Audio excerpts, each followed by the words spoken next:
ভালোবাসা কখনো ব্যস্ততার কাছে হেরে যায় না। যে সত্যি ভালোবাসে সে সময় বের করে নেয়, কারণ তার জন্য সময় দেওয়া কোনো বোঝা নয়, বরং ভালোবাসার সবচেয়ে গভীর প্রকাশ। কাউকে যদি অবসর খুঁজে নিতে হয় তোমার জন্য, তবে সে কেবল অভ্যাস, দায়িত্ব কিংবা প্রয়োজন। ভালোবাসা কখনো অপেক্ষায় রাখে না, বরং ব্যস্ততার বিরও নাম লিখে নেয় হৃদয়ের ক্যালেন্ডারে। মানুষ ভাবে সম্পর্ক টিকে থাকে কথায়, প্রতিশ্রুতিতে, কিন্তু আসলে সম্পর্ক টেকে শুধু একটু যত্নে, একটু সময়ের পরশে।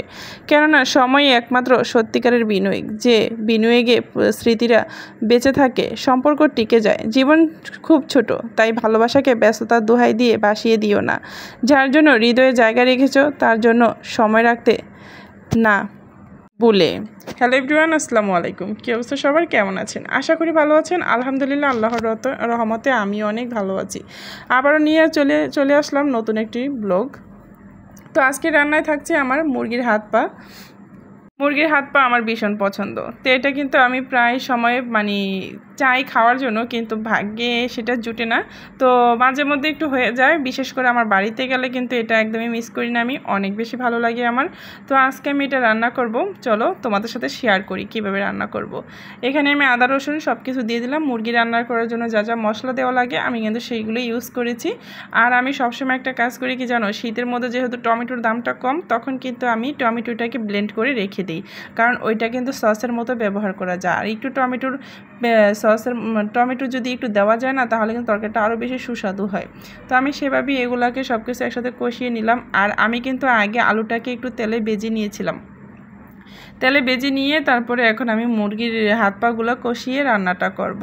তো এখানে একটা ভুল করে ফেলেছি কি জানো, এই যে কলিজাটার সাথে দিয়ে ফেলেছি। কলিজাটা কিন্তু একটু পরে দিলেই হয়, না হয় কলিজাটা গলে যায়। আর কলিজাটা গলে গেলে কিন্তু ঝোলটা একদম গাঢ় হয়ে যায়, এই জন্য এরকম দেখায়। তো কার কার পছন্দ অবশ্যই কিন্তু কমেন্টে বলে যাবা। গিয়েছিলাম আজকে বাজারে, আর লম্বুর সাথে গিয়েছিলাম, বলতে কি আমার হাজব্যান্ডের সাথে গিয়েছিলাম। ওনার সাথে হেঁটে কখনই আমি পারি না, উনি হাঁটে আমি দৌড়াই, এমন একটা মানুষ পাইছি। আগে বাবার সাথে কোথাও গেলে আমার বাবা যখন হাঁটতো আর আমি দৌড়াইতাম, ঠিক সেম এমন একটা জামাই পাইছি, এর সাথে কোথাও গেলে আমাকে দৌড়াইতে হয় আর উনি হাঁটে। এই অবস্থা আর কি। যাই হোক, বাজার থেকে আসলাম, বাজার থেকে কিছু বাজার সদাই নিয়ে আসলাম। উনি আবার এমন একটা মানুষ, মন বলা কিছুই মনে থাকে না, আর যদি লিস্ট করে দিই লিস্টের অর্ধেক নিয়ে আসে আর অর্ধেক ফালাই থুয়ে আসে, এই অবস্থা। তাই সাথে গেছিলাম, সাথে গিয়ে আমি তার সাথে বাজারটা করে নিয়ে আসলাম।